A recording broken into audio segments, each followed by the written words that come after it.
Selamat malam guys, ketemu lagi dengan saya Hendra.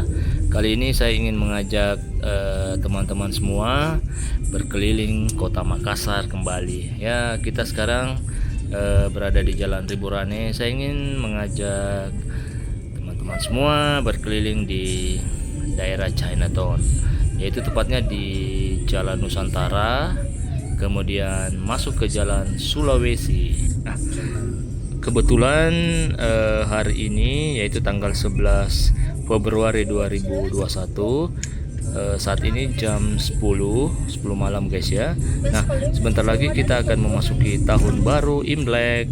Ya, mari kita berdoa bersama, semoga di tahun kerbau ini kita bisa sehat semua, banyak rezeki dan sukses selalu.